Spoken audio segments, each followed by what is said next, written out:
Ici Sylvain Lamarche et bienvenue à l'émission Justice citoyenne. Justice citoyenne appelle à la participation des citoyens, des multiples acteurs et intervenants, des groupes communautaires, voués à la défense et à la promotion des droits dans le domaine de la santé et dans le domaine du travail.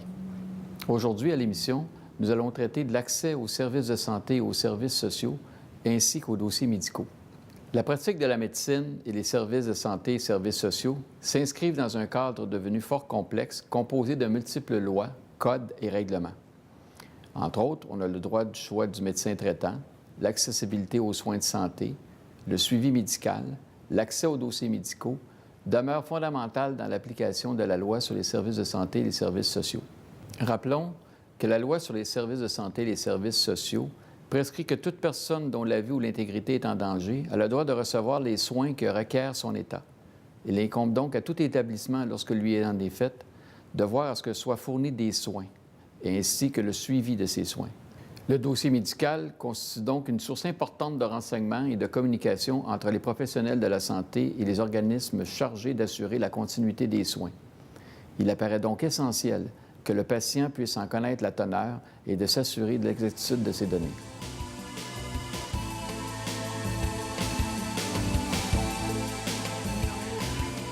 Alors, pour discuter de l'accès aux services de santé, aux services sociaux et aux dossiers médicaux, nous avons comme invité Mme Safia Touimi de l'Association de Laval pour la déficience intellectuelle. Bonjour, Mme Touimi. Bonjour. L'Association de Laval pour la déficience intellectuelle, ça existe depuis combien de temps? L'association existe depuis 1959. C'est parmi les associations les plus anciennes à Laval. Donc, ça a été créé par des parents. Quel est son mandat? Le mandat, c'est... on a deux mandats, à vrai dire. On a le premier qui est celui de la défense de droits et de la sensibilisation. Et on a celui d'offrir des activités pour des usagers qui ont une déficience intellectuelle. Alors, donc, on voit que vous devez favoriser, susciter le maintien et l'amélioration du développement de mesures d'aide aux personnes vivant avec une déficience intellectuelle et apporter du soutien à leur famille. Exactement. Au début, comment va le processus au niveau de l'établissement du diagnostic? Le diagnostic, c'est sûr que normalement, ça commence toujours par des inquiétudes au niveau des parents, qu'ils vont aller voir un médecin, surtout leur médecin de famille s'ils en ont un. Mm-hmm. Donc, à ce moment-là, le diagnostic est fait. Et ce qui arrive, c'est que dès qu'ils ont l'information, là, le processus commence à être bien long parce qu'ils doivent aller au C3S. Okay. Et chercher un travailleur social, exactement. Donc, à ce moment-là, le travailleur, dépendamment du cas de chacun, il va décider s'il va vraiment chercher un éducateur de centre de réadaptation. Donc, le dossier, comme on dit, il passe en deuxième ligne parce que le centre de réadaptation, c'est la deuxième ligne. OK. Mais je vais vous ramener à l'établissement du diagnostic. Oui. Est-ce que c'est un long processus, que parfois ça pose des problèmes au niveau de l'établissement du diagnostic? Oui, le problème, c'est que les parents, quand ils ont le diagnostic, ils sont laissés un peu à eux-mêmes. Il y a des délais. Donc, c'est pas tout le monde qui sait qu'est-ce qu'il doit faire. Ou même s'il va au C3S, on lui dit, on va vous appeler, là, il y a un bureau d'accès, vous devez mettre votre nom et tout ça. Et tout ce temps-là, les gens viennent d'avoir un diagnostic. Ils sont vraiment... Leur vie a bousculé d'un coup.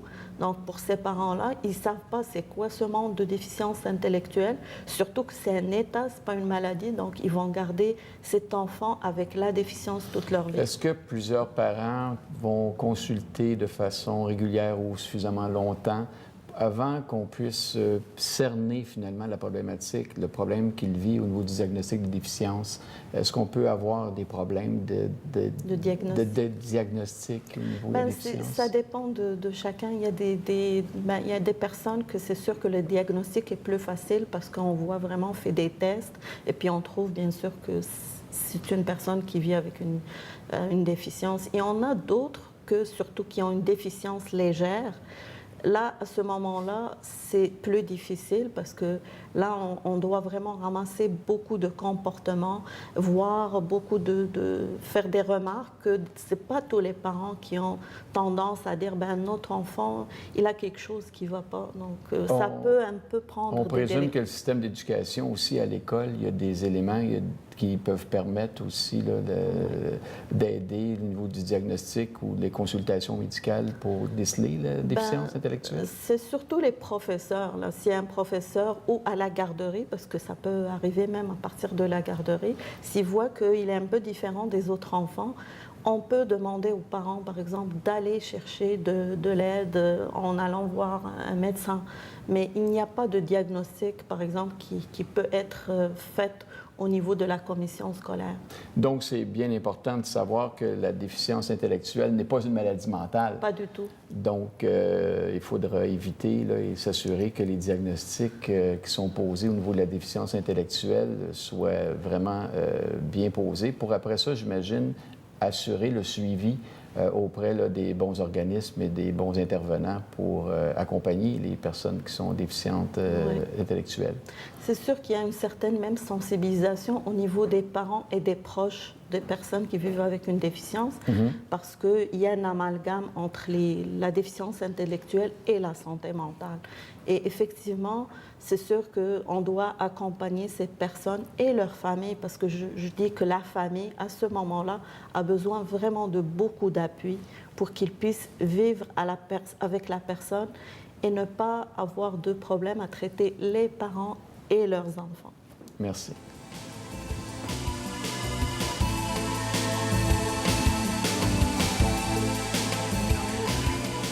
Le régime de santé et de services sociaux, institué par la loi sur les services de santé et les services sociaux, a pour but le maintien et l'amélioration de la capacité physique, psychique et sociale des personnes d'agir dans leur milieu et d'accomplir les rôles qu'elles entendent assumer d'une manière acceptable pour elles-mêmes et pour les groupes dont ils font partie. Il vise, entre autres, à réduire la mortalité due aux maladies et aux traumatismes, ainsi que la morbidité, les incapacités physiques et le handicap, à favoriser le recouvrement de la santé et du bien-être des personnes et à favoriser la protection de la santé publique. Le régime de protection de la santé publique a pour objet la protection de la santé de la population et la mise en place de conditions favorables au maintien et à l'amélioration de l'état de santé et du bien-être de la population en général. Les autorités de la santé publique visent par la loi sur la santé publique le ministre de la Santé et les services sociaux et le directeur national de la santé publique nommé en vertu du ministère de la Santé et des services sociaux. Mentionnons que la loi sur les services de santé et les services sociaux oblige tout établissement à tenir un dossier sur chacun des usagers. La loi sur l'accès aux documents des organismes publics et sur la protection des renseignements personnels permet d'obtenir communication du dossier médical. D'une manière générale, la demande d'accès au dossier médical par le patient ou par son représentant se fait par écrit. Le patient peut obtenir copie de son dossier ou le consulter sur place selon les mesures prescrites par la loi. Soulignons que l'article 19 de la loi sur les services de santé et services sociaux énonce clairement que le dossier d'un usager est confidentiel et nul ne peut y avoir accès sans son consentement. Ce principe s'applique à tous les professionnels et à tous les employés de l'hôpital qui ont accès au dossier dans le cadre de leurs fonctions, quel que soit leur statut. En conclusion, la loi reconnaît le principe d'accès au dossier médical par le patient. Ce droit est un droit général et garanti par plusieurs lois.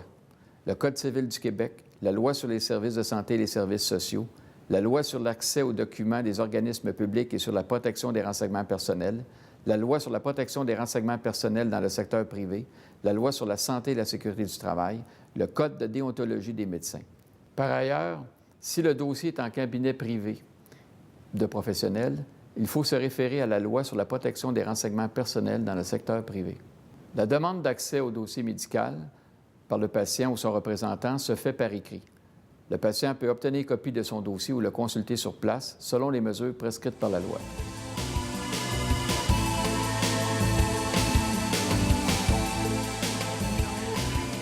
Donc, plus précisément au niveau de l'accès aux services de santé, on note dans votre site Internet que vous assurez une représentation pour les victimes ou témoins d'une injustice et si vous ne savez pas par où commencer. L'ALDI peut vous aider à formuler une demande et vous accompagner dans le processus et pour des personnes vivant avec une déficience intellectuelle et pour tous les proches.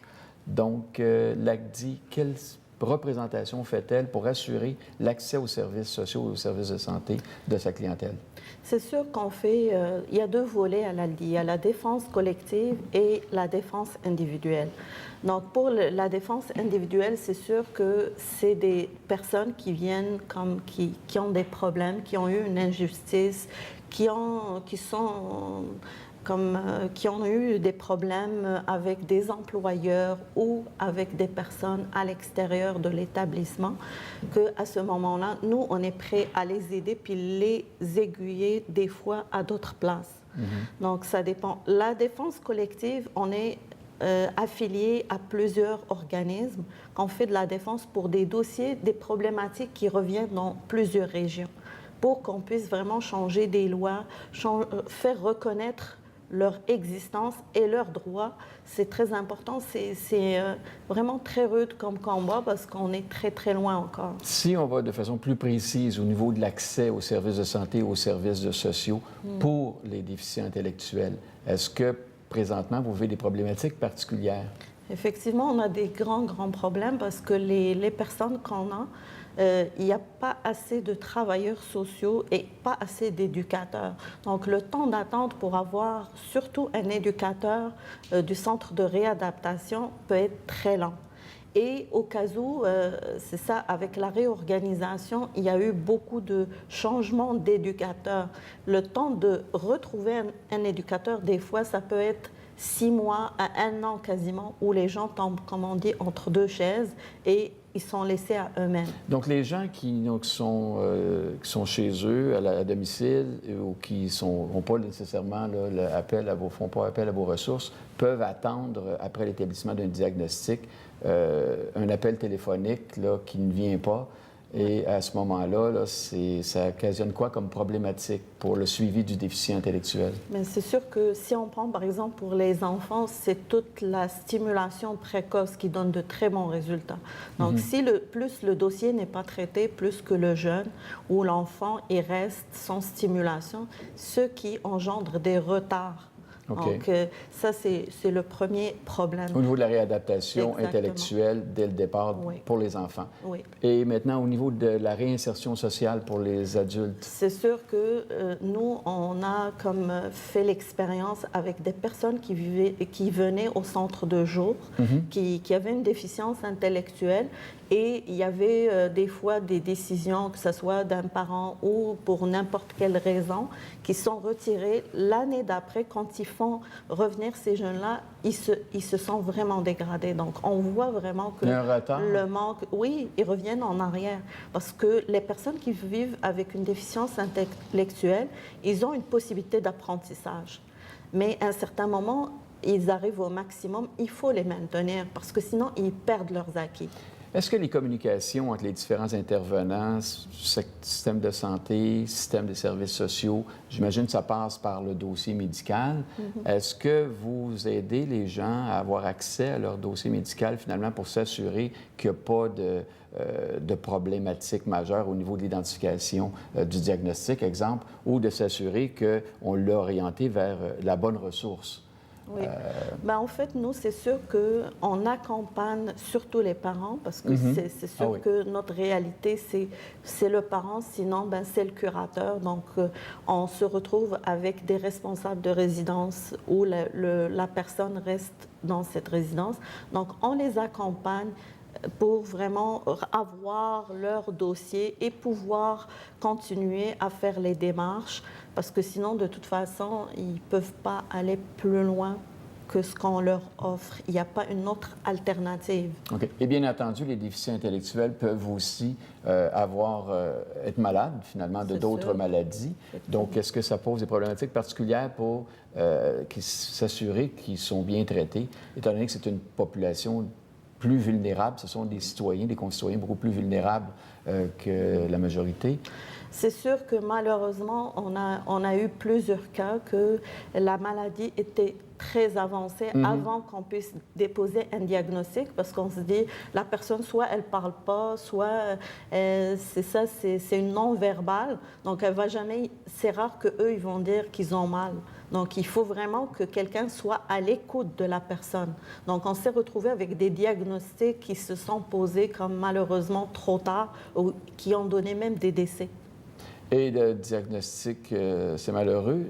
Et des diagnostics, vous disiez au début de l'émission que le diagnostic de déficience intellectuelle et de maladie mentale pouvait parfois demander une investigation beaucoup plus importante.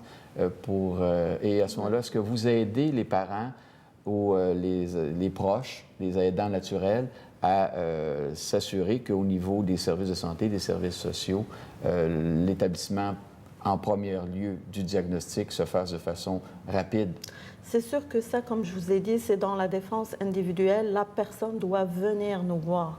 Ça, c'est le premier problème qu'ils sont confrontés, les parents, parce qu'ils ne connaissent pas le réseau. Ils viennent d'avoir un diagnostic. Oui. Donc, s'ils n'ont pas le réflexe de chercher l'information, des fois, ils se retrouvent tout seuls. Donc, le temps d'avoir une travailleuse sociale, ben, ça peut être des fois assez lent pour qu'on puisse un peu juste leur expliquer un peu c'est quoi ce qu'ils ont le droit, c'est quoi qu'ils peuvent avoir comme service. Donc, finalement, l'élément le plus important, si vous avez des proches à la maison ou de votre entourage qui sont déficients intellectuels, de s'assurer que ces personnes-là, qui sont les plus vulnérables de notre société, finalement, ont des ressources. Il y a le groupe, donc nous avons avec nous le groupe de Mme Touémy, qui est l'Association lavalloise pour la déficience intellectuelle, et vous allez finalement les aider à faire leur cheminement dans le réseau de la santé et des services sociaux. Et maintenant, lorsqu'il y a des problématiques de façon plus collective, vous êtes aussi, j'imagine, au sein d'une table de concertation ou d'un réseau. On est dans plusieurs tables de concertation. On est relié à la Caisse à Montréal. C'est un regroupement de plusieurs organismes communautaires, donc régionaux.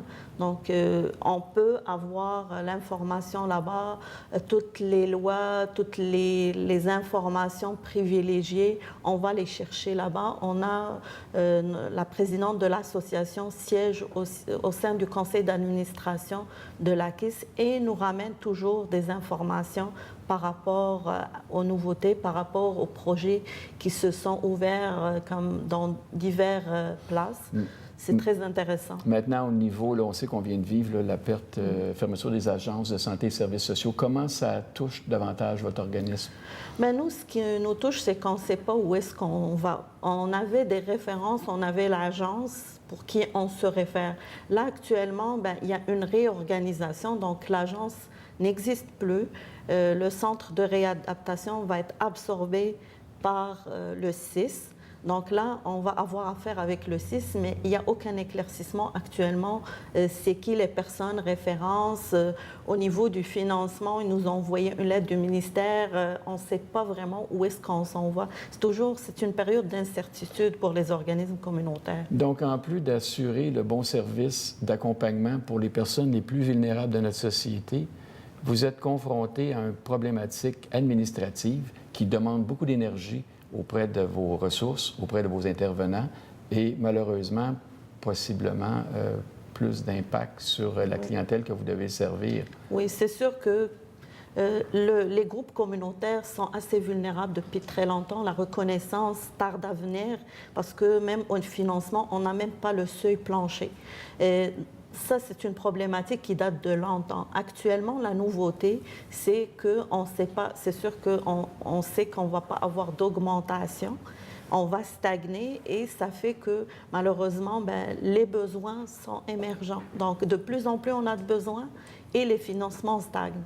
Donc, une chance que vous continuez quand même à servir avec passion et avec amour la clientèle que vous avez, mais on entend que les ressources sont nécessaires pour accomplir votre mission, qui est d'aider les déficients intellectuels à cheminer à l'intérieur du réseau de la santé et des services sociaux et obtenir les services auxquels ils ont droit. Oui, effectivement. Merci.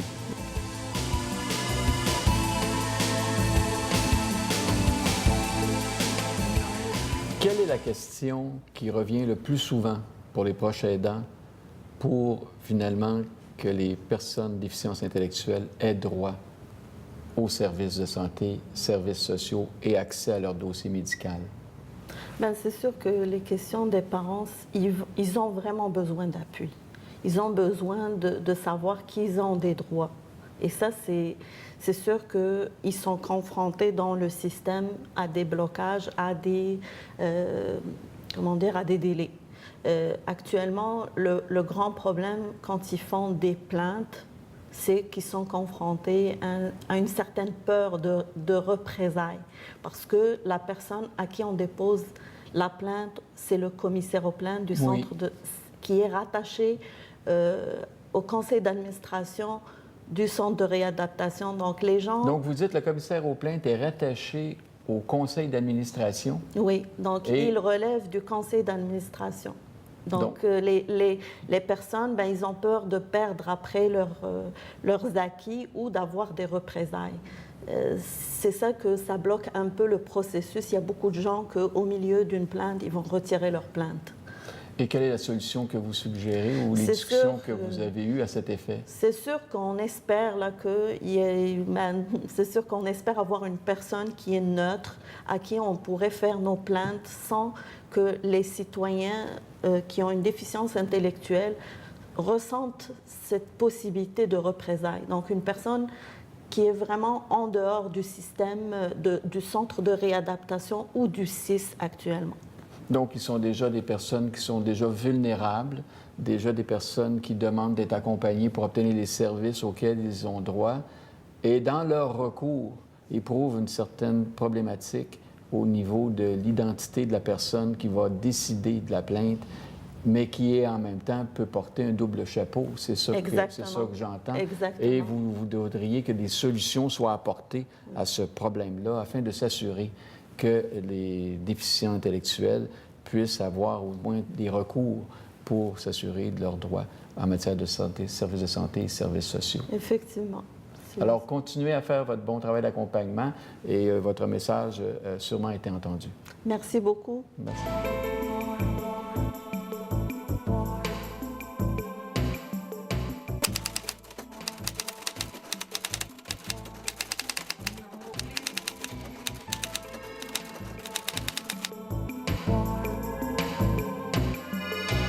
Les chartes protègent les personnes âgées ou handicapées contre l'exploitation. Elles leur garantissent la protection que doivent apporter leurs familles ou ce qui en tient lieu. Les régimes de protection aux majeurs ont été établis dans le respect de la personne, de la volonté et de l'autonomie des individus. Ils s'adressent à tout majeur inapte à prendre soin de lui-même ou à administrer ses biens par l'altération des facultés mentales ou par l'inaptitude physique à exprimer une volonté. Le choix de l'un ou l'autre des régimes dépend du degré d'inaptitude de la personne. 3 régimes différents sont en place: la curatelle, la tutelle et la dation d'un conseiller. Le souci de protection dans le respect de la personne assure la garantie procédurale afin que la personne ne soit pas déclarée incapable sans avoir pu bénéficier d'une audition devant le tribunal. Il n'y a plus de curatelle automatique sur une simple émission d'un certificat médical. Lorsque le directeur d'un établissement de santé fait un rapport au curateur public sur l'inaptitude d'un patient, ce dernier devra en être informé. Même lorsque le régime de protection est établi, le majeur protégé continuera d'être informé. Même si toute personne intéressée peut demander l'ouverture d'un régime de protection, le législateur a établi une liste de personnes habilitées à s'adresser au tribunal pour demander l'ouverture du régime. Les établissements de santé et services sociaux ont donc l'obligation de signaler au curateur public tous les cas d'une personne qui nécessite l'ouverture d'un régime plutôt que de s'adresser eux-mêmes devant les tribunaux. Dans l'éventualité où une personne n'est plus en mesure de prendre soin d'elle-même ou d'administrer ses biens, la loi a prévu un régime de protection privé qui demeure cependant sous la surveillance du curateur public en vertu des droits de protection du majeur. Le mandat donné en prévision d'inaptitude est un contrat par lequel une personne, le mandant, donne le pouvoir à une autre personne, le mandataire, de la représenter dans l'accomplissement d'un acte juridique avec un tiers. Il peut s'agir d'un mandat général qui porte sur toutes les affaires d'un mandant ou d'un mandat spécial ou partiel qui peut se limiter qu'à administrer un bien ou à protéger contre l'acharnement thérapeutique dans le cas d'un consentement aux soins. Enfin, rappelons que le mandataire demeure tenu d'accomplir sa tâche avec prudence, diligence, honnêteté et loyauté, ce qui implique qu'il ne peut se mettre en conflit d'intérêts. Si vous avez des questions ou des commentaires sur la capsule d'aujourd'hui, nous vous invitons à nous les adresser à l'adresse courriel qui apparaît à l'écran.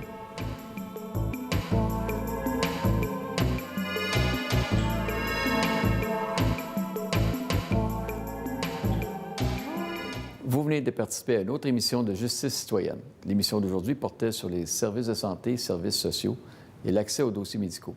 L'émission de la semaine prochaine portera sur les mesures de protection du majeur inapte. Justice citoyenne est une émission qui nous concerne tous. Nous vous invitons donc la semaine prochaine pour une autre émission. Ensemble, nous y serons.